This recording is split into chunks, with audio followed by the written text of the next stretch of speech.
ماں باپ کے حقوق کی جب بات آتی ہے، دنیا سے ان کے رخصت ہو جانے کے بعد بھی، دنیا سے ان کے چلے جانے کے بعد بھی ان کے حقوق ہم سے متعلق ہوتے ہیں۔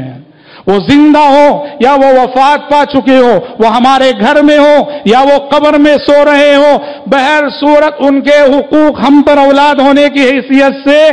بہت ساری باتوں کا ہم سے تقاضا کر دے۔ ایک صحابی آئے، آ کے کہا، اے اللہ کے نبی، میرے ماں باپ کی اطاعت و فرما برداری، زندگی میں نے ان کی اطاعت و فرما برداری کر لی ہے، وفات پا چکے ہیں، اب وفات پانے کے بعد بھی ان کے کوئی حقوق مجھ پہ واجب ہیں کیا؟ پیارے نبی صلی اللہ علیہ وسلم نے کہا، ہاں 5 حقوق۔ کہا کہ ہاں 5 باتوں کی تعلیم آپ نے دی جو ہر اولاد کو چاہیے کہ اب وہ اپنے وفات شدہ ماں باپ کے حوالے سے ان باتوں کا خیال رکھے۔ کہا پہلی چیز، ہمیشہ ان کو دعا میں یاد رکھنا، ان کے حق میں دعا کرنا۔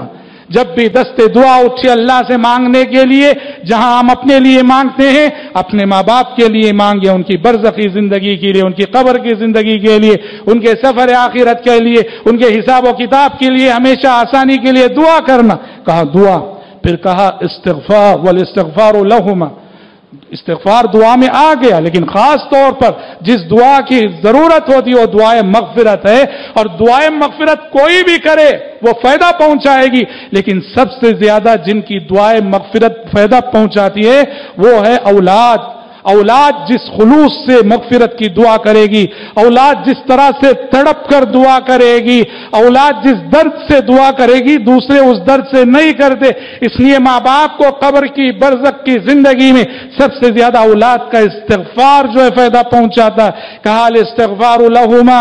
وفات کے بعد تمہارے ماں باپ کا دوسرا واجب ہونے والا حق کہ ماں باپ کے حق میں استغفار کرو، اور تیسرا کہا کہ انہوں نے زندگی میں یا موت کے وقت تمہیں جو وصیت کر گئے ہیں وہ ان وصیتوں کو پورا کرنا، ان اس عہد و پیمان کا لحاظ رکھنا اور ان کی وصیتوں کو پورا کرنا۔ اور کہا چوتھا حق، کہا کہ اکرام و صدیقہما، تمہارے والدین، تمہارے ماں باپ کے جو دوست و احباب ہیں، والدین کے وفات کے بعد اپنے والدین کے دوست و احباب کے ساتھ حسن سلوک کرنا، ان کی عزت کرنا، ان کو ہدیہ دینا۔ دیکھو کہ ماں کی سہیلیاں کون تھیں، ماں کی کن سے بنتی تھی، ماں کے ساتھ کن کا گہرا رشتہ تھا، ان کو چاہنے والی ماں کن کو چاہتی تھی، جاؤ ان سے محبت کرو، ان کو اپناؤ، ان کو ہدیات دو۔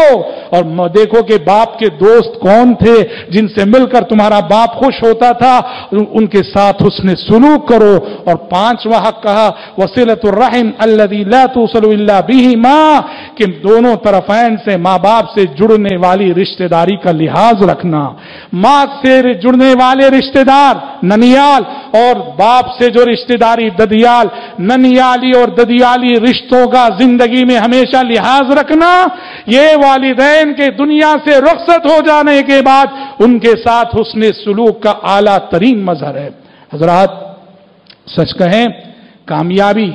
دنیا کی ہو کیا آخرت کی، کامیابی کا مختصر سے مختصر راستہ اگر چاہتے ہو تو یہ ماں باپ کی اطاعت و فرما برداری۔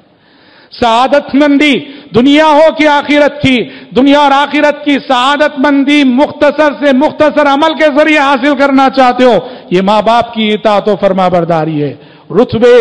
مرتبے، اعلیٰ درجے دنیا اور آخرت میں، اعلیٰ درجے اور اعلیٰ رتبے اور اعلیٰ مراتب کے حقدار بننا چاہتے ہو تو اس کا سب سے مؤثر ذریعہ ماں باپ کی اطاعت و فرما برداری ہے۔